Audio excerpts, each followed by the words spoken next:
So first off, just how do you describe the style of play you've implemented so far for the club since you've been here?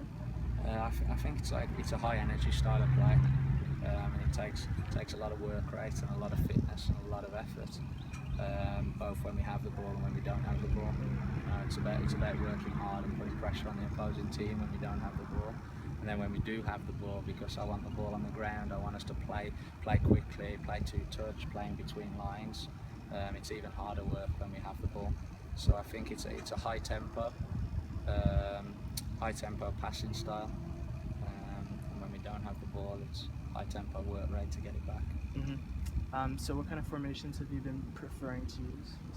Throughout the whole season, we've gone with a 4-3-3.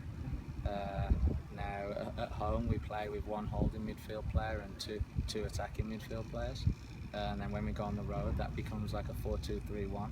But the only difference in that is that the two central players, instead of having two central players high, we have two central players a little bit deeper and one attacking player. Since you've been at the club, have you been sort of tailoring your strategy to fit the players you have on the team, or have you been kind of altering your lineups to fit a style of play you've been wanting? I think you bring a squad together to fit the style of play and the formation that you want to play.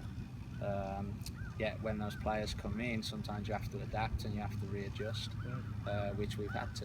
And unfortunately for us, our lineups change throughout the season due to injuries, due to performance, due to a number of things. So I haven't been able to play what I perceive my strongest team week in, week out. How often would you say you change strategy mid-game, or depending on the situation? Quite a few times, a few games this year, we've gone from a 4-3-3 to a 4-4-2.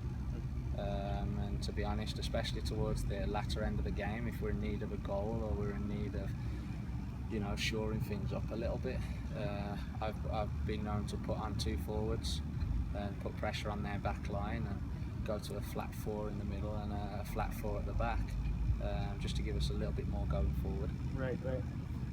Have you ever altered your strategy to take advantage of one or two players that are in especially good form at a certain time? I think you have to have a strategy for every game, and every game we do a scout, and we pick out weaknesses on the opposing team and how we can exploit them. So sometimes there is certain individuals on opposing teams that we think we can take advantage of, but I'm sure when opposing teams do a scout on us, I'm sure there's individuals in our team where they think are a weak link. So it's part of the game now. You have to use every advantage you can get.